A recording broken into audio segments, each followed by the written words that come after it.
नमस्कार शेतकरी मित्रांनो, आज आपण आलेलो आहोत आपल्या शेवग्याच्या प्लॉटमध्ये.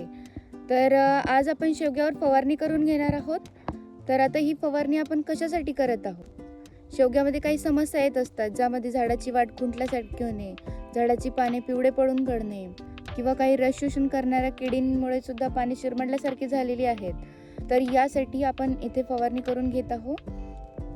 यासाठी आम्ही 20 लिटरच्या पंपासाठी वापरलेला आहे जिब्रेलिक ॲसिड, ज्यामध्ये प्रोझिव इझी ही जी पुडी येत आहे याचा आम्ही 1 ते 1.25 ग्राम प्रति पंपासाठी वापर केलेला आहे. आणि सोबतच आमच्याकडे जुनी काही ऑर्गॅनिक औषधं होती, याचा सुद्धा आम्ही फवारणीसाठी वापर केलेला आहे. यामध्ये फंगी गार्ड प्लस 60 ml, सोबतच कृषी अमृत टॉनिक 60 ml, थ्रिप्समूस 60 ml याची फवारणी जी आहे आम्ही शेवगा पिकावर करून घेणार आहोत. मित्रांनो, आपल्याला फवारणी करताना नेहमी लक्षात ठेवायचं आहे की जमिनीमध्ये पुरेसा ओलावा असेल तेव्हाच आपल्याला ही फवारणी जी आहे करून घ्यायची आहे. आणि फवारणी करताना नेहमी आपण सकाळी 10च्या आधी किंवा सायंकाळी 4च्या नंतरच आपल्याला ही जी फवारणी आहे ती करून घ्यायची आहे. यामुळे काय होईल की आपल्याला चांगल्यात चांगले रिझल्ट जे आहे ते पाहायला मिळतील.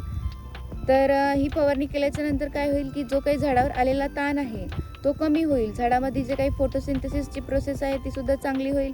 झाडाची व्हेजिटेटिव्ह ग्रोथ चांगली होईल, रूट डेव्हलपमेंट सुद्धा होईल आणि झाडाची वाढ जी आहे ती जोमाने होईल. म्हणून आपण ही जी फवारणी करून घेतलेली आहे.